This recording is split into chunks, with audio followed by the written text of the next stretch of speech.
bagaimana suasana hati Pak Yusuf Kalla dalam menghadapi kasus ini? Marah, bahkan mencapai level murka. Apa itu yang melatar belakangi pengacara Pak JK mengatakan Anda jual kami borong? Yang paling gawat, dia munculkan lagi isu tahun 67, Pak JK terlibat pembakaran gereja. Pak JK pukul meja. Wow. Jangan pernah kau ceramai saya tentang Islam. Dalam agama Islam, yang paling mudah dilakukan itu mendamaikan orang, dan itu adalah ibadah tertinggi. Kehadiran sekitar 40 orang tokoh muslim di bawah pimpinan Din Samsudin, arahan dari Pak JK atau mereka menohok JK dengan memainkan isu agama. Maka tokoh-tokoh Islam ini bereaksi, bahaya sekali nih gamenya ini. Pola-pola yang dulu mirip sebelum G30 SPKI meletus. Ada pola itu saling membenturkan. Apa yang terjadi ini, saya khawatir ada maksud dan tujuan yang lebih besar. Orang-orang itu adalah pengikut fanatisme buta dari orang tertentu. Betapa laknatnya perbuatan seperti itu.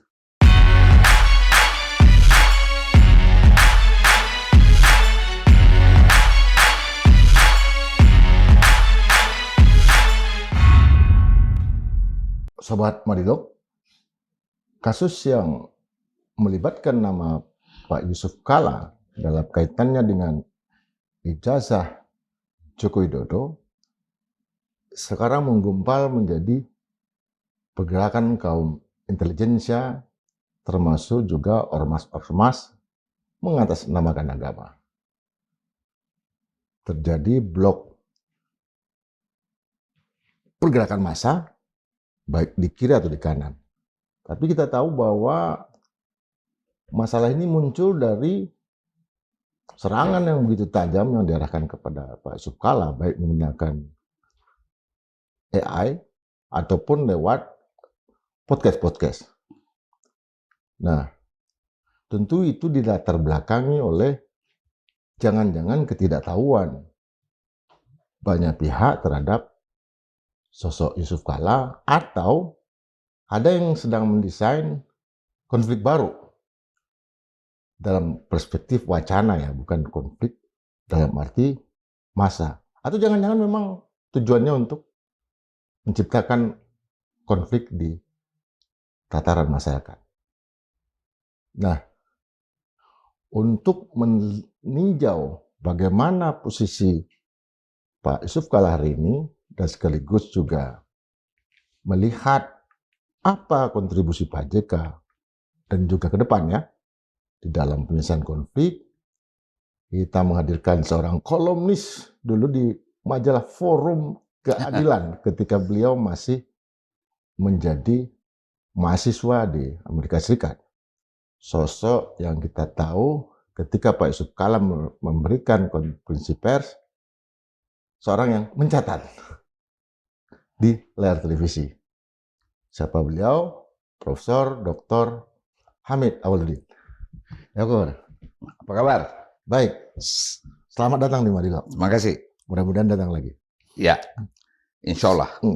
Sekarang bagaimana suasana hati Pak Yusuf Kalla dalam menghadapi kasus ini? Terus terang ya, beliau itu sangat marah, bahkan mencapai level murka dengan skenario orkestrasi yang memenggal pidato beliau itu di UGM, karena dia tidak habis pikir, kok ada orang secara sengaja dengan niat mengorkestrasi, mengedit pidato beliau, dan yang diambil itu adalah cuplikan yang berbau provokatif. Ya, itu dasarnya dulu. Kedua, dia marah karena provokasi dengan pidatonya itu, selain itu dilakukan dengan niat berbohong, juga kan bertolak belakang dengan segala ikhtiar hidup beliau. Ikhtiar hidup beliau itu memang kan ingin selalu jadi jembatan yang menghubungkan dua arah yang berlainan, berseberangan. Dari dulu, sejak saya mahasiswa usia sekian tahun, memang kerjanya beliau menghubungkan dua area yang berlainan. Kalau kami mahasiswa bertengkar, beliau lagi kita datangi di Makassar ya. Jadi itu yang membuat dia sakit. Loh, bukannya hidup saya ini adalah jembatan. Kok saya dianggap yang merobohkan jembatan? Itu. Artinya dia tidak habis pikir ada orang yang bisa membohongi publik dengan cara seperti itu. Ya. Kehadiran sekitar 40 orang tokoh Muslim kemarin di rumah Pak Yusuf Kalla di bawah pimpinan Din Samsudin. Itu menunjukkan apa? Apakah ada arahan dari Pak JK atau? Saya kira tidak, gini ya. Beberapa hari lalu saya di Makassar. Saya telepon Pak JK. Pak JK, kayaknya Bapak ini bercanda, jangan di itu. Ini semua pemuka agama Kristen, Katolik, Protestan mendatangi Bapak dan menyatakan Bapak benar. Itu dulu ya. Itu beberapa hari lalu. Nah, kemudian 2 hari lalu tokoh agama Islam muncul. Semangatnya sama. Pertama, ingin menegaskan sikap bahwa apa yang dilakukan Pak JK itu adalah ikhtiarnya untuk mendamaikan orang. Itu satu dulu. Kedua, para tokoh agama ini, Muslim ini marah sekali. Karena mereka melihat Pak JK sebagai tokoh kohesi sosial, kok diperlakukan seperti ini. Dan yang bahayanya, karena mereka menohok JK dengan memainkan isu agama. Maka tokoh-tokoh Islam ini bereaksi, bahaya sekali nih gamenya ini. Karena itu mereka datang ke Pak JK untuk memberi dukungan moral bahwa tudingan mereka seperti itu tidak benar. Kami ini sebagai Muslim acap kali menerima kebajikan Bapak. Sehingga omongan-omongan yang beredar di luar bahwa Bapak anti plural itu nggak benar. Jadi konteksnya begitu. Adalah gerakan seketika itu. Gerakan seketika. Kemudian ada upaya untuk memajukan ke tingkat hukum kan. Ada mantan ketua MK. Hamdan Zulfa. Zulfa. Saya kira beliau memang teman-teman itu tidak mau berpolemik panjang, lebih baik bawa ke ranah hukum. Supaya ada pembelajaran ke depan. Jangan Anda seenaknya memojokkan orang dengan isu yang sangat sensitif. Bahaya sekali nih isu begini. Bahaya. Too dangerous game to play. Ya, isu agama itu. Tuh. Saya hanya mau kasih Anda perbandingan ya.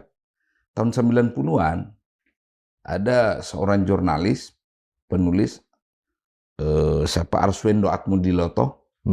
Atmowiloto ya. Ya, itu dengan tabloid Monitor kalau saya nggak salah. Mungkin iseng membuat puling. Tokoh-tokoh kan. Nabi Muhammad dia tempatkan nomor urut 11 atau 9 saya lupa. Ya, umat Islam marah dan dia dihukum 5 tahun penjara loh. Ya, itu. Maksudnya adalah sensitif sekali isu seperti ini. Sensitif sekali. Saya khawatir ya, orang-orang yang dengan sengaja mengedit pidato Pak JK itu dengan maksud membuat kehebohan, itu adalah orang yang tidak punya hati nurani melihat bangsa ini memiliki kohesi yang sangat baik. Ya, itu tidak ada niatnya itu melihat bangsa ini kohesi. Kenapa Bung begini? Kasus ini kan 24 tahun yang lalu. Dan terus terang, pelakunya itu saya. Gini ceritanya. Waktu menjelang kita damaikan Ambon, Pak JK sudah punya data bahwa baik di Poso maupun di Ambon, konflik dua agama ini itu karena sejumlah orang di masing-masing pihak memiliki pemahaman yang keliru. Ya, Pak JK berkesimpulan, wah ini keliru nih. Si A mengatakan membunuh si B masuk surga demi keyakinan, si B mengatakan membunuh si A masuk surga demi keyakinan. Pak JK mengatakan, Hamid, kau jumpa pers besok. Apa Pak? Kau bilang kedua-duanya bukan masuk surga, tapi masuk neraka. Karena tidak ada agama menganjurkan membunuh orang atau saling membunuh, tidak ada. Terus saya tanya, kenapa bukan Bapak? Bapak kan Menko waktu itu ya. Saya bukan siapa-siapa. Disinilah kejeniusan seorang JK dalam bersiasat. Hamid, kalau saya lakukan itu dan ada protes, maka bubarlah ikhtiar kita mendamaikan ini Ambon. Terus saya tanya, kalau saya gimana Pak? Kalau kamu dan ada yang protes ambil alih. Hamid itu mungkin salah paham atau salah ucap. Ketika saya lakukan itu, tidak ada satupun yang protes. Baik Islam maupun Kristen. Bahkan Cak Nur menelpon saya. Bung Hamid, tolong sampaikan Pak JK, dia sangat benar. Saya salut dengan orang ini. Kami punya pemahaman yang sama, tapi kami tidak berani menyatakannya secara terbuka. Beliau itu kelebihannya berani. Karena dia ikhlas. Tolong sampaikan beliau kalau butuh dalil agama, memperkuat posisinya, datang ke saya kasih. Jadi, ini kan 2002, Bung, ucapan ini. Pertanyaan, kenapa baru 2026 ini, tiba-tiba ada sejumlah orang kecil yang bersoal. Bersoal. Tentu kita pun heran. Waktu beliau ucapkan itu untuk sekian kalinya di UGM, itu pun sudah lebih 30 hari kan. Betul. Nah, jadi pertanyaan segi kronologi waktu, ada apa ini? Ya, maka dugaan dan persangkaan tentang orang yang melakukannya ini tidak berlebihan kalau dikatakan ada sesuatu ini. Nah, setelah kita geledah, jangan-jangan ucapan Pak JK mengenai ijazah Pak Jokowi. Dan ingat ya, Pak JK itu mengatakan, saya yakin beliau punya ijazah. Dia tidak mengatakan Pak Jokowi tidak punya ijazah. Saya yakin beliau punya ijazah. Untuk meredakan bangsa ini dari polemik, kenapa sih nggak sampaikan? Nah, itu. Dan bukan hanya Pak JK yang mengatakan begitu. Termasuk Anda mungkin. Ya. Termasuk saya. Termasuk Ibu Mega. Nah, itu. Jadi agak aneh.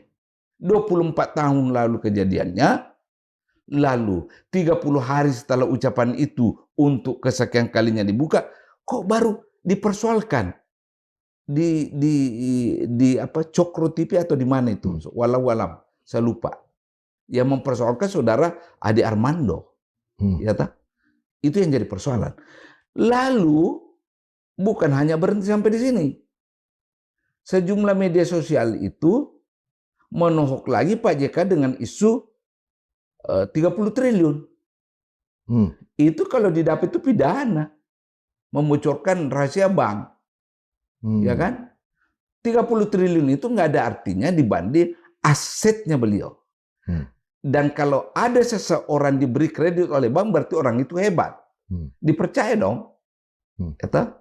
Tapi terlepas dari ini, kenapa isu itu tiba-tiba dimunculkan 30 triliun?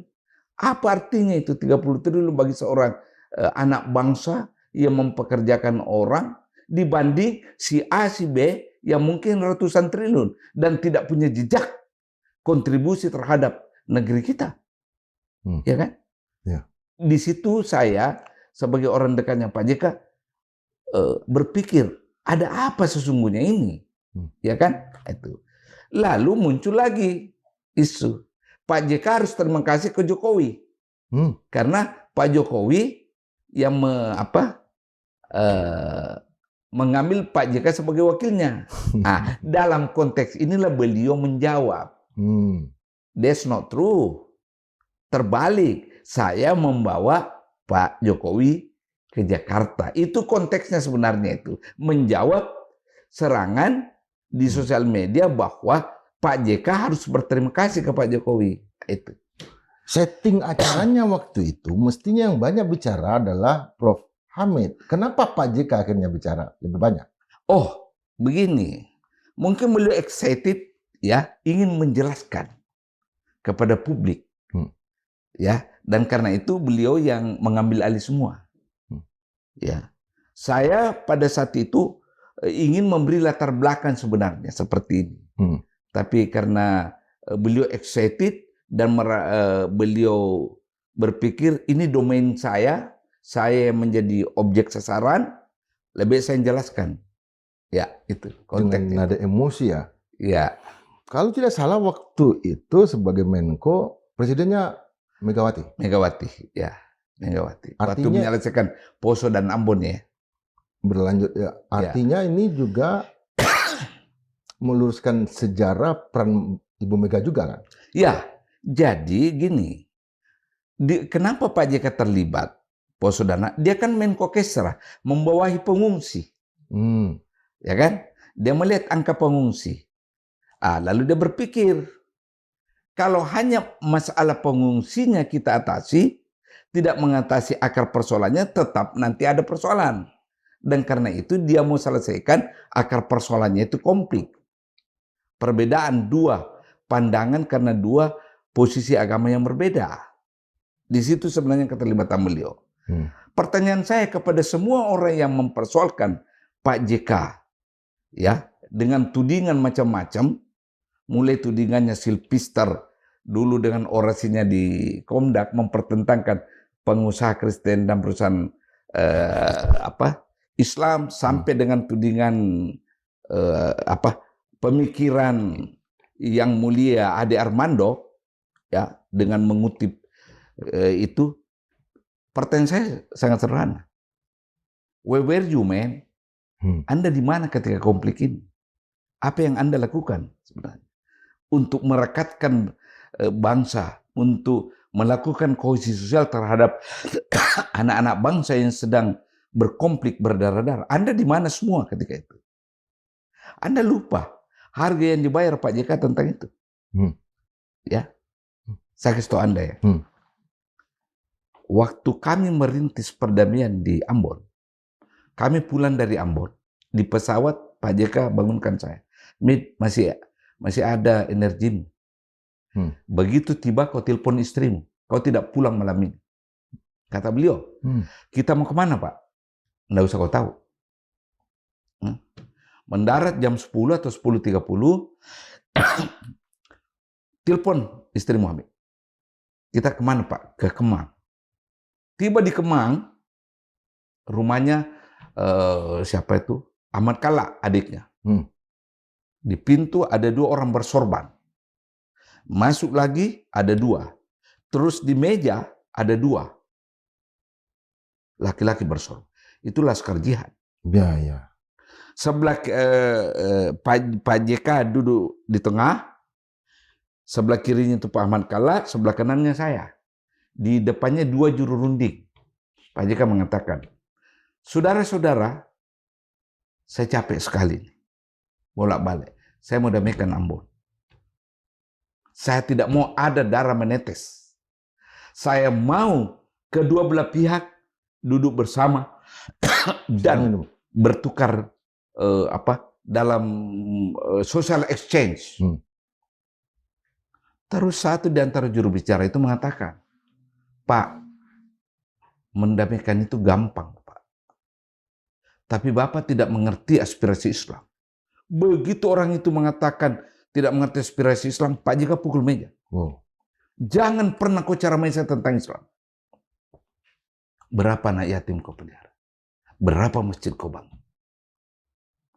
Dalam agama Islam, yang paling mudah dilakukan itu mendamaikan orang, dan itu adalah ibadah tertinggi untuk mendamaikan 2 orang yang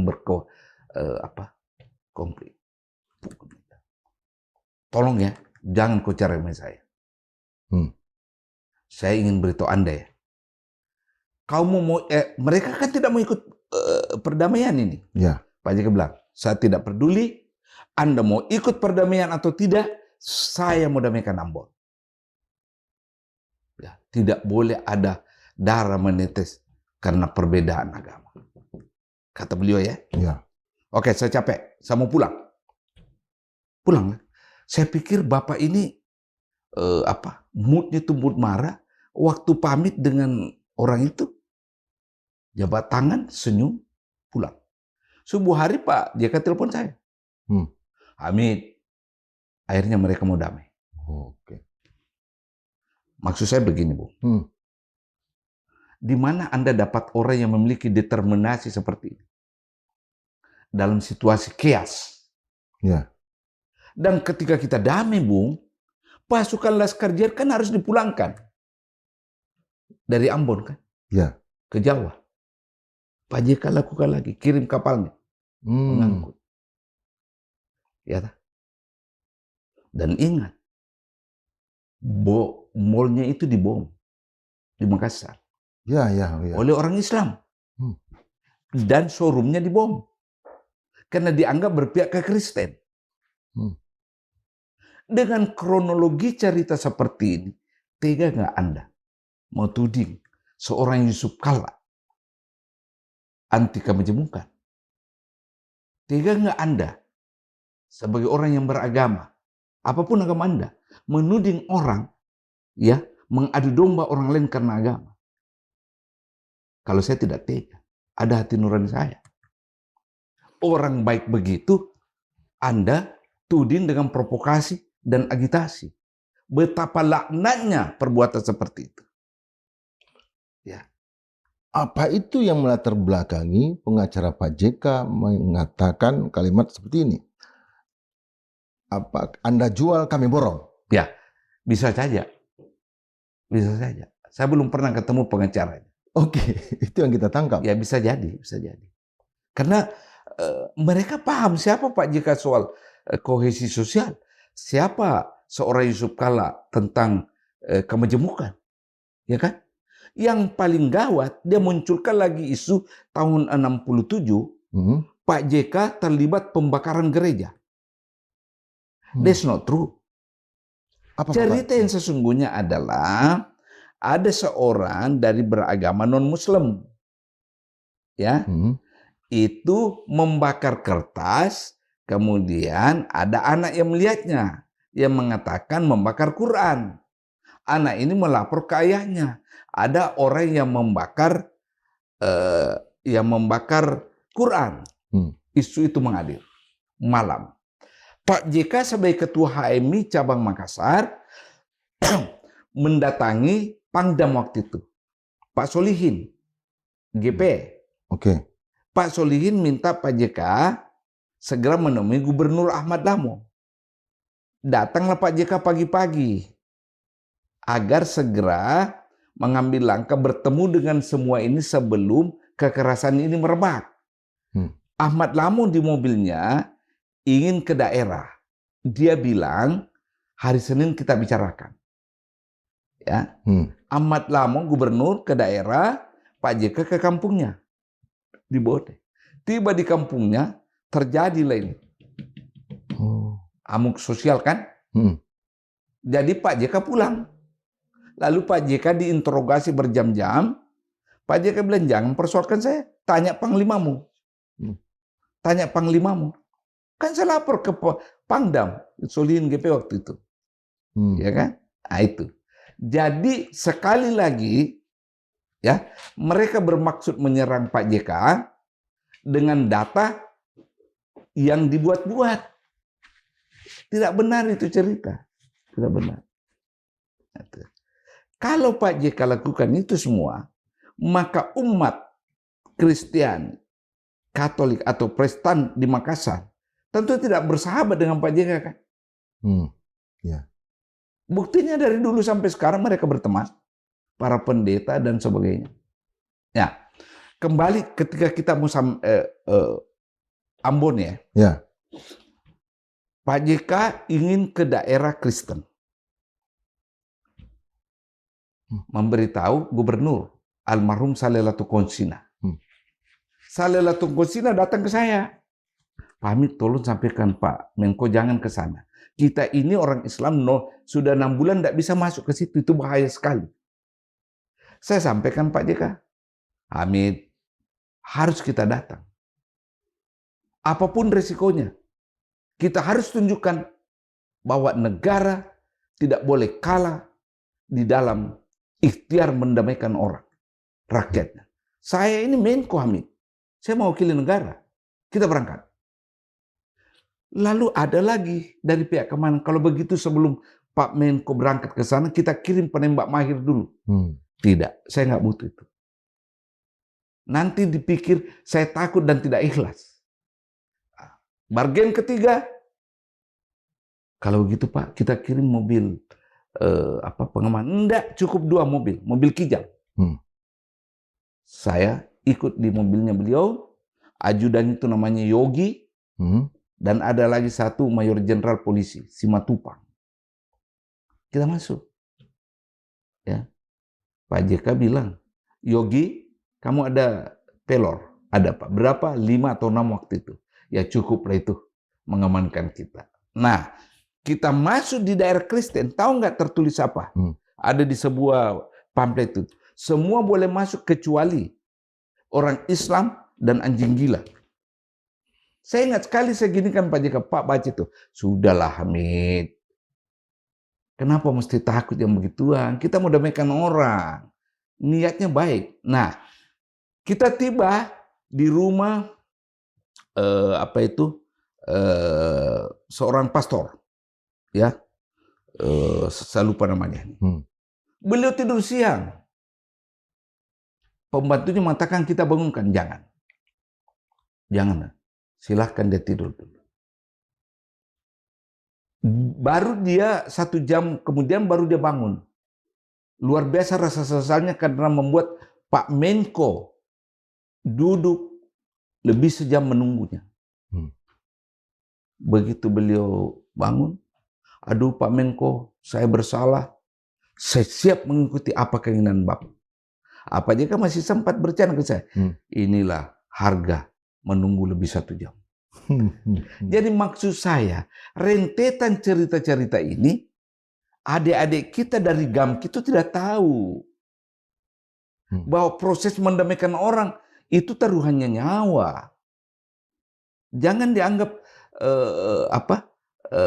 kegiatan biasa, nyawa taruhannya. Saya pernah naik helikopter dengan Pak JK dari satu tempat ke tempat lain, di mana tembakan bisa muncul dari bawah. Ketua DPRD Provinsi Maluku waktu itu tidak mau ikut karena takut. Karena kita mau keseberang ke daerah Islam. Ya. Dan sebelumnya itu kita pakai speedboat. Speedboat itu belakangan dibakar oleh salah satu pihak. Bung Indra, semua ini menunjukkan courage tinggi, keberanian tinggi luar biasa. Dan keberanian itu tidak mungkin ada kalau tidak ada keikhlasan, Bung. Ya. Dan risiko yang tinggi, Pak. Emangnya main-main? Risikonya besar, Pak. Taruhannya nyawa, Pak. Beliau tidak peduli. Hamid, bangsa ini sudah menderita. Sudah 3 tahun ini orang berperang. Saya tahu semua ini karena dari A sampai C, Z saya ikut. Tentu Anda tanya saya, apakah peran Pak Hamid hanya sampai ikut terus begitu? No. Kesepakatan baik perdamaian Poso dan Ambon saya yang buat. Atas perintah Pak Yusuf Kalla. Dan lama itu prosesnya. Ya, sedikit dikoreksi sedikit. Saya pun diminta menegosiasikannya. Suatu saat, Hamid kau tidur. Ini baru jam 9, kau tidur, saya bangunkan nanti jam 1. Ada apa Pak? Kau yang pimpin sidang. Kenapa bukan Bapak? Kembali ke teorinya. Kalau saya Hamid dan Mentok sudah bubar, tapi kalau kamu, saya masih bisa ambil alih. Itu waktu sidang di Malino. Malino kan ya? Tentang Ambon. Ya. Berantem, masing-masing 5 wakilnya. Tengah malam, subuh hari. Ya. Saya disuruh pimpin, Pak. Makanya saya bisa bercerita panjang lebar tentang proses ini. Makanya saya bereaksi keras kalau ada anak-anak bangsa ini menuding Pak JK anti kemajemukan hanya dengan memenggal pidato beliau dan memakai pidato itu untuk mempertentangkan secara agitatif. Menurut saya itu laknat itu. Ya. Apa upaya untuk membenturkan ini? Ada yang mengatakan itu pola-pola yang dulu mirip sebelum G30 SPKI meletus. Iya, menurut orang ada pola. Anda sejarawan kan? Iya. Anda ikuti.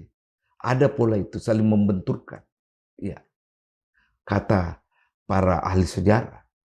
Ya. Karena koran-koran kan juga terlibat di dalam proses konflik itu kan, dan Iya. di media juga dulu kan Iya. kita batasi kan. Ya. Jadi menurut saya apa yang terjadi ini bukan sekedar permainan utak-atik ini. Saya khawatir ada maksud dan tujuan yang lebih besar yang secara politik memojokkan Pak JK.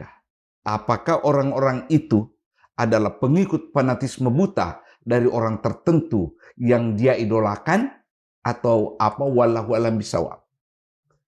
Yang pasti sangat mengkhawatirkan bagi keutuhan bangsa. Itu aja saya mau bilang. Apa ada tokoh yang lebih besar dan dana yang lebih besar di balik itu semua? Saya nggak tahu ya. Oke. Ya. Kalau melihat masifnya ini, serangan melalui sosial media, kan tidak mungkin tanpa ada dana. Pasti ada dana dong. Prof kan juga terlibat dalam Malino II kan? Ya, Ambon. Yang Malino II yang Poso? Poso Malino 1. Oh, Malino 1 Poso, oke. Ya, Malino 2 Ambon. Yang Poso? Ya, saya terlibat.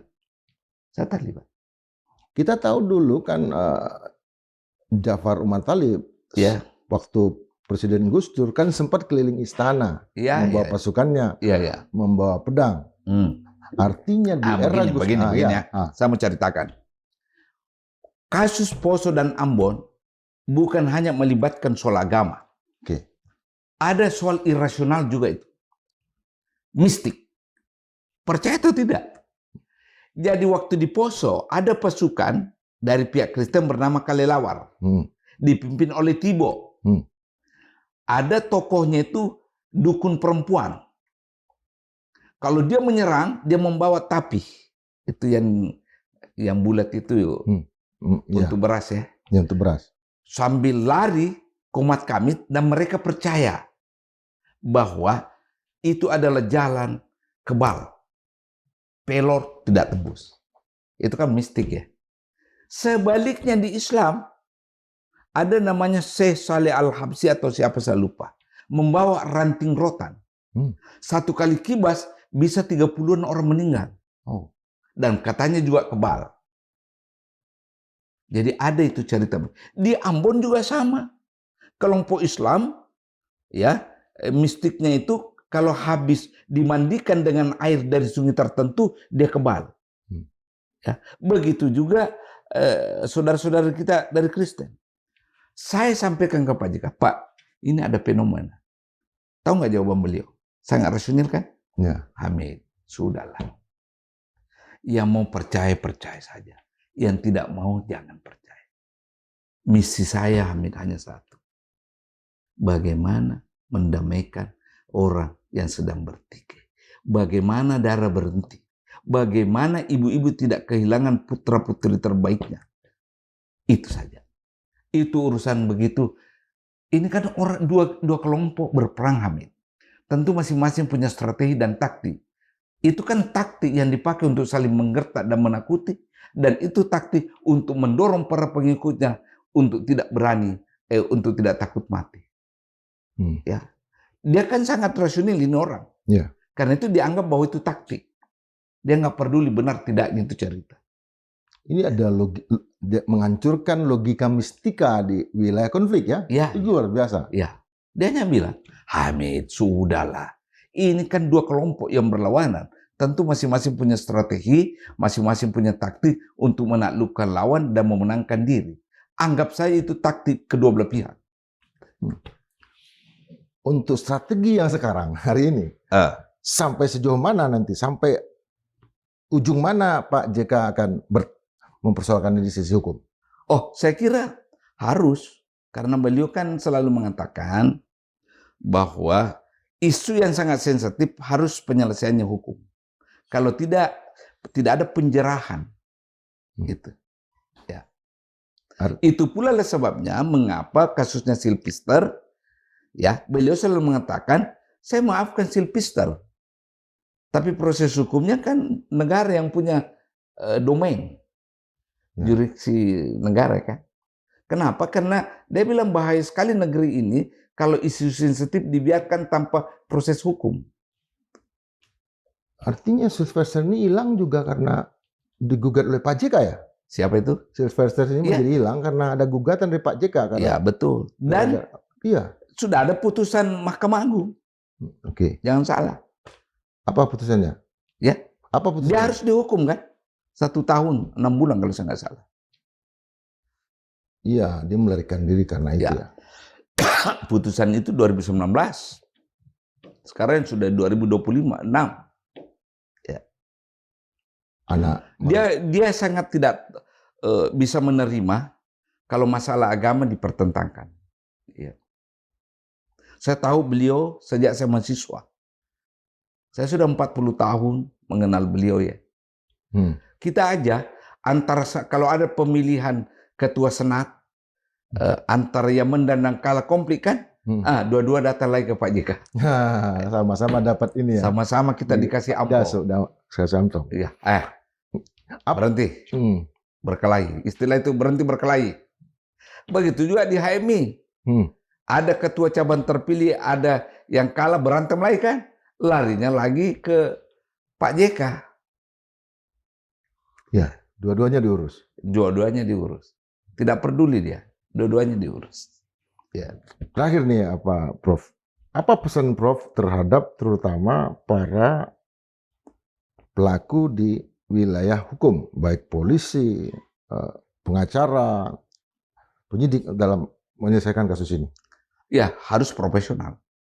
Jangan tiba-tiba menguap kasus ini di tengah jalan. Jangan ada putusan lembaga peradilan tidak dijalankan. Karena kalau putusan peradilan keluar, berarti itu tanggung jawab bagi negara, bagi eksekutif untuk menjalankan kan. Itu satu ya. Yang kedua, dalam proses penyidikan harus objektif deh. Ya. Kalau tidak ada unsur pidananya, ya jangan diteruskan. Tapi kalau ada ya teruskan. Ya. Itu harapan saya. Sekalipun ada permainan kekuasaan. Ya. Di balik ini ya, permainan kekuasaan. Ya, kekuasaan secara prinsip tidak boleh mencampuri urusan hukum. Kecuali kekuasaan itu menjalankan perintah hukum untuk eksekusi. Ya, tak? Ya. Terima kasih, Prof. Makasih. Tegas kan? Ya, tegas. Prof Madilog, Sobat Madilog, saya sebagai seorang sejarawan dan seorang penulis catatan harian, itu seperti mendapatkan seorang lawyer, seorang ahli hukum, seorang yang berpengalaman, membaca catatan hariannya sangat terang benderang. Seolah-olah kita melihat tayangan film dan bisa membayangkan itu. Sekalipun bagi yang mungkin tidak pernah memahami konflik itu secara lebih luas atau lebih dalam, itu tidak punya imajinasi. Tapi bagi yang pernah mengalami, pernah ikut dalam proses apapun ya, itu bisa membayangkan. Karena apa? Karena dalam tragedi Ambon ini, Pak JK, Prof Hamid itu terlibat di garis depan, tapi banyak juga yang di garis belakang untuk menyelesaikan persoalan ini. Dan tentu era sekarang, ketika podcast, ketika media sosial itu digunakan untuk menyiramkan api di wilayah publik, di pikiran publik, itu sama juga dengan dulu di wilayah A disebarkan informasi tentang wilayah B, dan begitu juga sebaliknya supaya ada baku pukul. Baku pukul. Tadi kita sudah dengar bahwa Pak JK justru orang yang tak ingin adanya baku pukul, apalagi baku bunuh. Sampai jumpa dalam edisi berikutnya. Salam. Oke, thank you. Nah, makasih.